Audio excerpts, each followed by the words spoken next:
merasa diri kita yang berkuasa atas segala sesuatu apa yang kita kerjakan. Alhamdulillahirabbil alamin. Mari kita baca sedikit ayat dari Allah agar kita agar kita bisa merasakan bahwa kita ini hanyalah makhluk, bahwa kita ini hanyalah diciptakan, bukan pencipta, bukan ada sendiri. Seolah-olah selama ini kan kita tidak percaya kalau kita ini ciptaan Allah. Kenapa? Karena yang ada di dalam hati kita bukan Allah, tapi diri kita sendiri. Seolah-olah kita ini menciptakan diri kita sendiri, tak bertuhan. Maka dari itu kita baca, kita buktikan bahwa kita ini adalah ciptaan Allah. Bagi Anda yang percaya kepada Allah dan kalamullah di dalam Al-Quran. Mohon maaf saudara.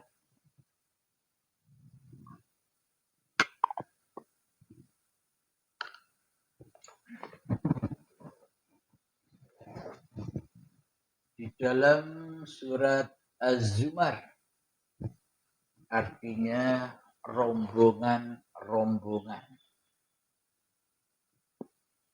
Bismillahirrahmanirrahim. Tanzilul kitab minallahil azizil hakim. Yang artinya kitab ini diturunkan oleh Allah yang maha mulia, maha bijaksana. Inna anzalna ilaikal kitaba bil haqqi fa'budillaha mukhlishan lahuddin. Sesungguhnya kami menurunkan kitab kepadamu, wahai Muhammad, dengan membawa kebenaran. Maka sembahlah Allah dengan tulus ikhlas beragama kepadanya. Tulus ikhlas itu maknanya yang menjadi Tuhan ya al-ikhlas, bukan Muhammadnya. Bila yang ada yang wujud di dalam hati Kanjeng Nabi Muhammad, Muhammadnya, berarti Kanjeng Nabi Muhammad tidak bertuhan sama dengan kita selama ini. Akan tetapi inilah bukti bahwa Kanjeng Nabi Muhammad bertuhan, maka di dalam hatinya Muhammadnya sudah tidak ada, yang ada hanya Allah. Muhammad, bukan kamu yang melempar, aku yang melempar. Sudah ribuan kali kalimat itu saya sebut-sebut imannya Rasulullah itu. Kita lanjutkan. Ala lillahi dinul khalis walladzina ittakhadhu min dunihi awliya ma na'buduhum illa liyuqarribuna ila Allahi zulfa inna Allah yahkumu bainahum fima hum fihi yakhtalifun inna Allah la yahdi man huwa kadhibun kafar. Man huwa kadhibun kafar. Yang artinya ingatlah hanya milik Allah agama yang murni dari syirik. Subhanallah. Inilah itu agama milik Allah yang murni, yang tidak syirik, yakni Tuhannya hanya Allah, bukan diri kita yang ada yang wujud di dalam hati kita. Itu namanya syirik. Bila yang ada hanya diri kita, Allahnya goib, itulah syirik. Tak, maka percuma meskipun miliaran kali kita membaca istighfar, tapi hatinya tetap syirik, ya percuma. Syirik tetaplah syirik.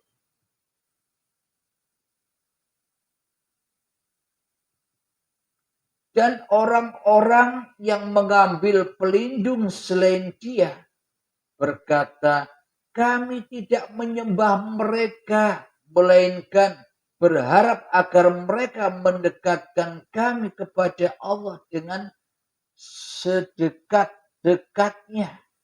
Sungguh Allah akan memberi putusan di antara mereka tentang apa yang mereka perselisihkan. Sungguh Allah tidak memberi petunjuk kepada manusia. Petunjuk kepada pendusta dan orang-orang yang sangat ingkar. Jadi Allah takkan memberi hidayah. Allah takkan memberi petunjuk bila di dalam hati kita masih ingkar, masih pendusta. Maknanya manusianya yang lebih wujud daripada Tuhannya, manusianya yang lebih hidup daripada Tuhannya, manusianya yang lebih berkuasa daripada Tuhannya. Inilah pendusta. Inilah yang ingkar akan agama Tuhannya. Allah takkan memberi petunjuk dan hidayah bila di dalam hati kita merasa yang makrifat hawa nafsunya. Bila di dalam hati kita merasa yang tahu pemaparan di dalam urip Allah ini masih dirinya yang merasa paham, dirinya yang merasa tahu, dirinya yang merasa makrifat, masih terbelenggu dengan makrifat manusianya.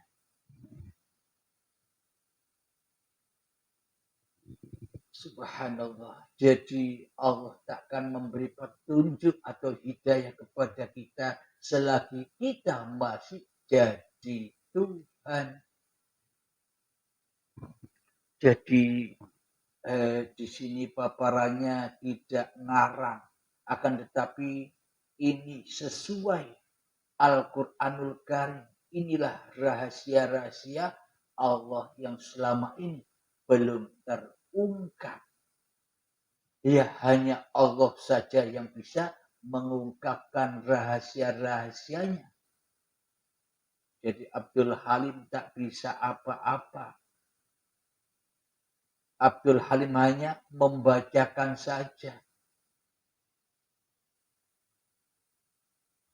Mari kita lanjutkan. Lau aradallahu an yattakhidha waladan lastafa mimma yakhluqu ma yasha'u subhanah. Huwallahul wahidul qahhar. Artinya, sekiranya Allah hendak mengambil anak, tentu dia akan memilih apa yang dia kehendaki dari apa yang telah diciptakannya. Maha suci dia. Dialah Allah yang Maha Esa dan Maha Perkasa. Jadi bila bagaimana caranya agar Allah Esa, agar Allah Maha Perkasa, jadi hancurkan esa hawa nafsumu di hatimu. Hancurkan kemahaperkasaan hawa nafsumu di hatimu. Maka esalah Allah. Maka perkasalah Allah. Ketika dirimu sudah tidak ada lagi. Yaitu syaratnya harus rela ridho mati di dalam penyaksian uripe Allah. Belajarlah mati sendiri-sendiri. Belajarnya sampai kapan? Sampai syakaratul maut tiba. Belajar terus. Jangan bosan-bosan.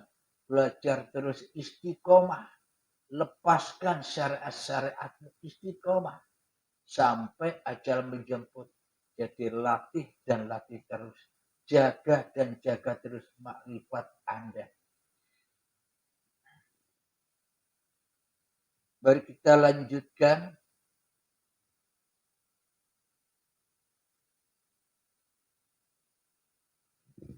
Khalaqas samawati wal arda bil haqq yukawwirul laila 'alan nahari wa yukawwirun nahara 'alal laili wa sakhkhara asy-syamsa wal qamara kullun yajri li ajalin musamma ala huwal azizul ghaffar. Artinya dia menciptakan langit dan bumi dengan tujuan yang benar. Dia memasukkan malam atas siang dan memasukkan siang atas malam dan menundukkan matahari dan bulan. Masing-masing berjalan menurut waktu yang ditentukan. Ingatlah, dialah yang maha mulia dan maha pengampun. Meskipun Allah maha pengampun, kalau kita tidak memberikan kembali, memasrahkan kembali, mengaturkan kembali, mempersembahkan kembali hak-hak Allah kepada Allah, meskipun kita mohon ampun, ya tak diampuni. Wong hati kita jadi Tuhan selain Allah. Wong kita, hati kita, hawa nafsu kita berposisi sebagai Tuhan, mana mungkin Allah mengampuni? Karena dosa syirik itu dosa yang tak dapat diampuni. Jadi inilah bukti bahwa Allah lah yang menciptakan langit dan bumi. Allah lah yang menciptakan siang dan malam. Apa buktinya? Kalau tidak ada uripe Allah, apa kita bisa menyaksikan langit dan bumi? Kalau tidak ada uripe Allah, apa kita bisa menyaksikan siang dan malam? Bukti bahwa urip ini uripe Allah. Terciptalah, tergelarlah langit dan bumi yang bisa disaksikan. Siang dan malam yang kita saksikan. Inilah asyahid. Allah menyaksikan zatnya. Dan Allah yang menyaksikan apapun yang diciptakannya. Bukan manusianya lagi yang bisa bersahadat. Mana mungkin yang tak ada bisa menyaksikan. Mana mungkin yang tak wujud bisa menyaksikan. Mana mungkin wayang yang mati bisa menyaksikan apa yang digelar oleh sang dalang. Mari kita lanjutkan lagi.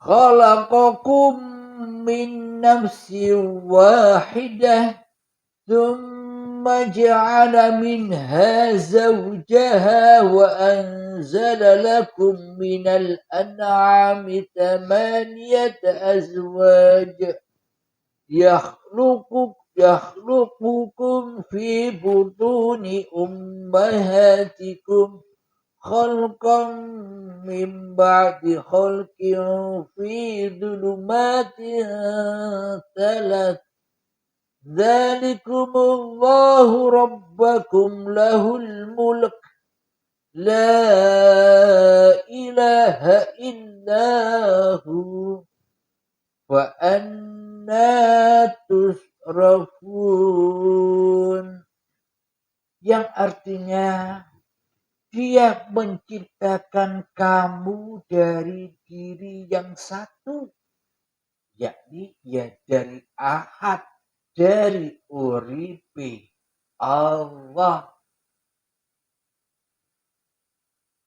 Jadi tanpa makrifat, bagaimana mungkin kita bisa bersyariat? Tanpa dari yang ahad, apa mungkin kita bisa sholat? Tanpa dari yang ahad, apa bisa kita ibadah? Tanpa dari yang ahad, apa bisa kita tahajud? Tanpa dari yang ahad, apa bisa kita sholat duha dan sebagainya? Jadi kembalilah kepada sang ahad. Jangan aku akui lagi bahwa hidup dan badan ini milik manusia kita. Itulah agama yang dipeluk oleh para nabi dan para rasul. Itulah agama dinil haq. Inna dina indallahil Islam. Agama yang selamat.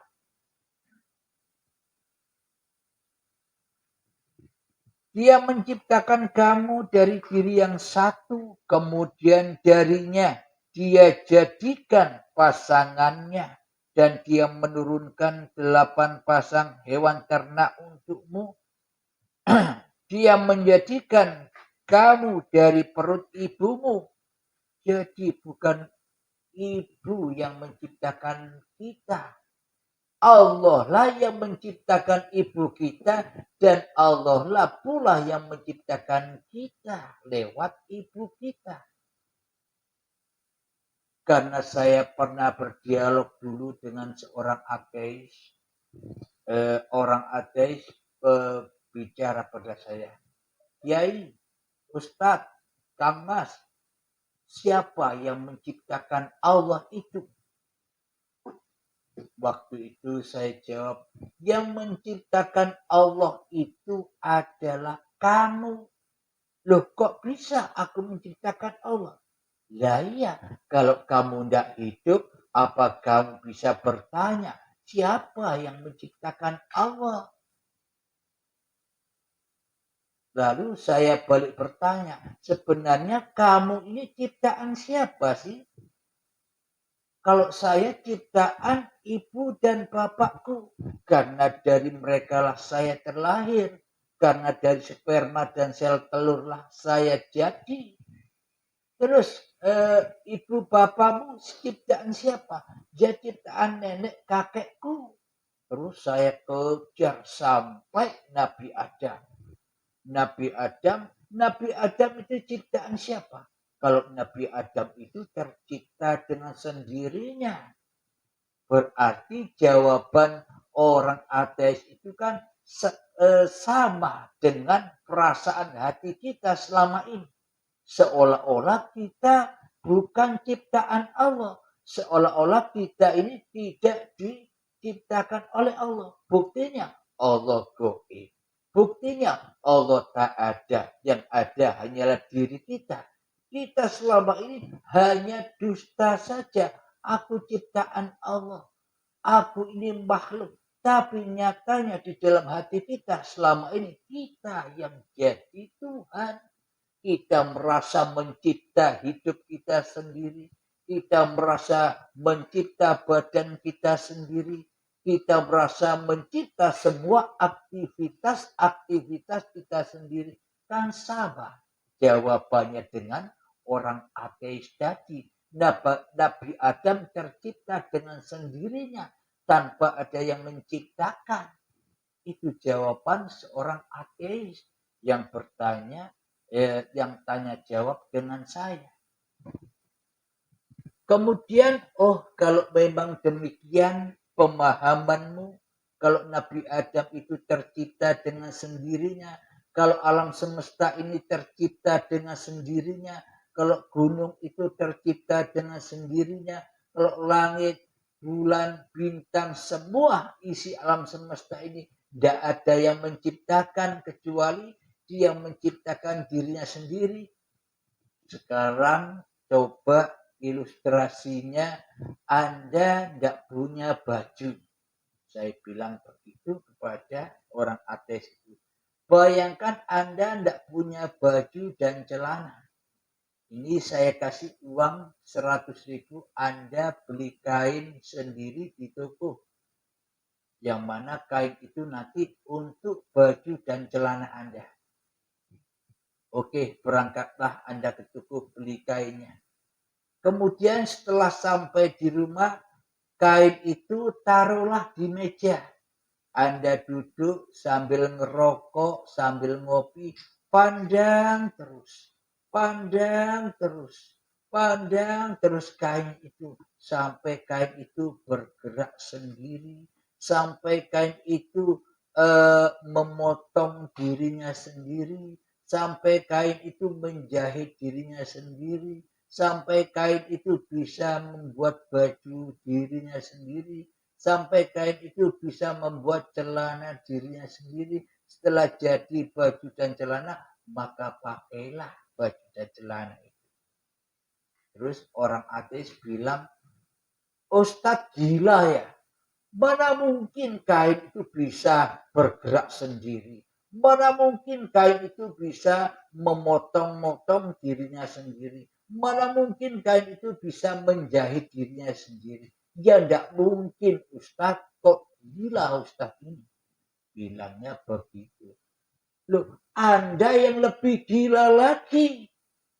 Ini kain, apalagi alam semesta ini, apalagi diri Anda yang besar ini. Mana mungkin Anda ini jadi sendiri. Mana mungkin Anda ini tercipta sendiri tanpa ada yang mencipta. Anda lebih gila daripada saya.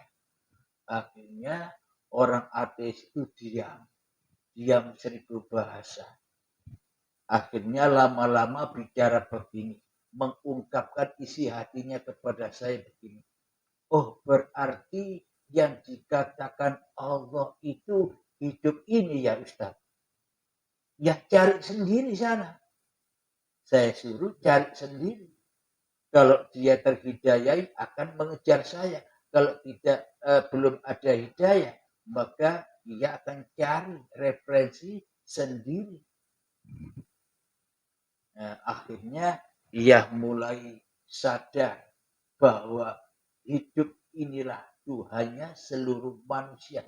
Loh, orang ateis saja mau terima paparan-paparan di uripe Allah ini dengan nyata dan logika. Apalagi saudara-saudara yang sudah beragama, agama apapun itu, baik Islam, Nasrani, Yahudi, Majusi, apapun agama Anda itu berarti Anda kan bertuhan daripada orang-orang yang ateis yang tak bertuhan. Anda lebih welcome dengan paparan uripe Allah daripada orang ateis.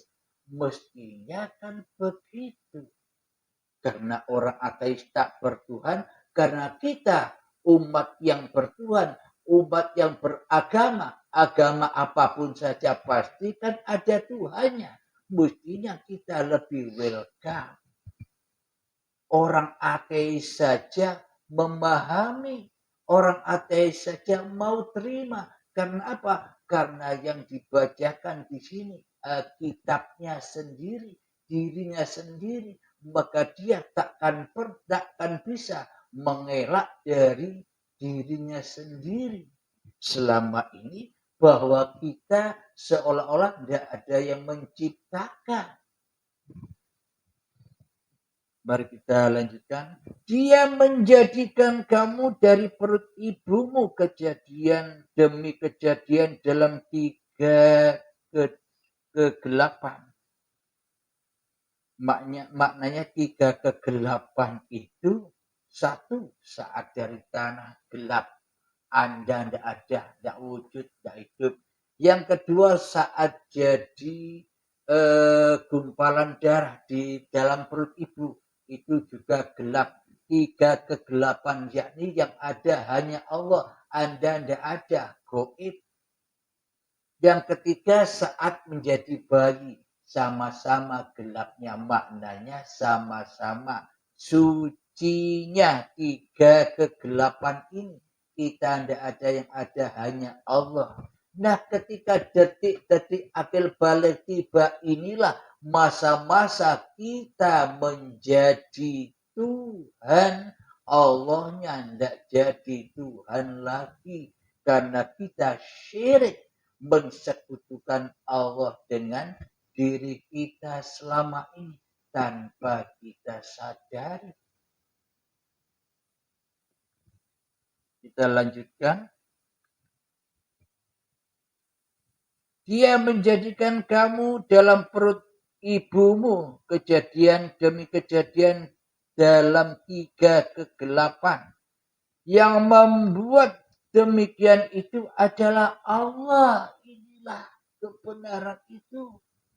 Jadi sudah ada semua apa yang dipaparkan di dalam urip Allah. Ini Al-Quran yang mengatakan. Demikian itu adalah Allah, Tuhan kamu. Tuhan yang memiliki kerajaan. Bukan kita yang memiliki kerajaan ini. Bukan iblis dan setan yang harus berkuasa di dalam hati kita. Lepaskan, perangi iblis dan setan itu. Sehingga kita dituhani lagi oleh Allah. Tidak ada Tuhan selain Dia. Maka mengapa kamu dapat dipalingkan? Kenapa kita berpaling dari Tuhan yang menciptakan diri kita? Karena kita selama ini belum bertuhan dan beragama di sisi Allah. Yakni kita masih ateis. Ketika diri kita masih wujud, masih lebih hidup daripada wujud dan hidup Tuhan yang menciptakan diri kita, itu kita masih jahiliyah. Jadi tak berguna amal-amal ibadahmu tanpa kita kembali kepada kerajaan Allah. Alhamdulillahirabbil alamin. Maha benar Allah dengan segala firman-Nya.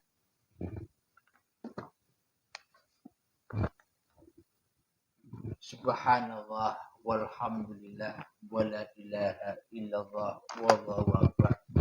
Itulah kebenaran yang sudah diabadikan di dalam kitab sucinya Allah. Dan kitab sucinya Allah itu pasti sinkron dengan seluruh hati manusia. Karena hati manusia itu adalah qalbun mu'minin baitullah. Maknanya mukminin itu siapa?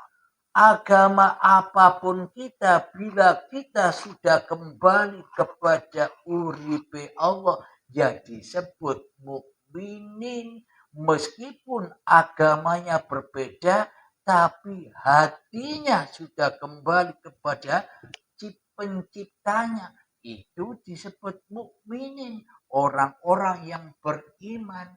Mohon maaf.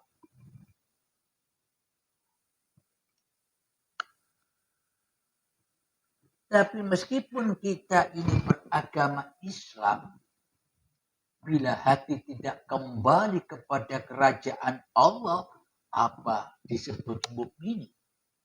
Sementara di dalam hati kita yang jadi Tuhan bukan Allah, tapi hawa nafsu kita. Apa kita layak disebut mukmin? Apa kita layak disebut hamba yang pasrah, hamba yang selamat? Silakan dihayati sendiri, direnungkan, kita fakuri. Kita di sini sama-sama belajar. Saya juga belajar, Anda juga belajar. Kita sama-sama belajar berguru kepada Allah. Alhamdulillahirabbil alamin. Semoga saya khususnya dan semoga kita semua selalu dipahamkan dan dihidayai oleh Allah. Jangan sampai kita kalah. Kalahkanlah diri kita, kalahkanlah hawa nafsu kita sehingga kita bisa terbang bebas menuju Allah yang maha bebas, yang maha jais. Alhamdulillahirabbil alamin. Sebelum kita akhiri kajian di pagi yang indah ini, marilah kembangkan salawat dari bintangul bala. Allahumma salli ala Sayyidina Muhammad wa ashghili zalimin bizalimin. Allahumma salli ala Sayyidina Muhammad wa ashghili zalimin bizalimin wa akhrijna min bainihim salimin wa ala alihi wa sahbihi ajma'in. Alhamdulillahirabbil alamin. Allahumma shalli ala sayyidina Muhammad wa ala ali sayyidina Muhammad. Allahumma ya qadiyal hajat, Allahumma ya mujibad da'awat, Allahumma ya rafi'ad darajat, Allahumma ya muhillal muskilat, Allahumma ya syafiyal amrad, Allahumma ya kafiyal muhimmat, Allahumma ya dafi'al baliyat, Allahumma khtim lana bil iman, Allahumma khtim lana bil islam. بجاه سيد المرسلين ربنا آتنا في الدنيا حسنة وفي الآخرة حسنة وقنا عذاب النار وصلى الله على سيدنا محمد وعلى آله وصحبه وسلم والحمد لله رب العالمين. آخر كلام السلام عليكم ورحمة الله وبركاته.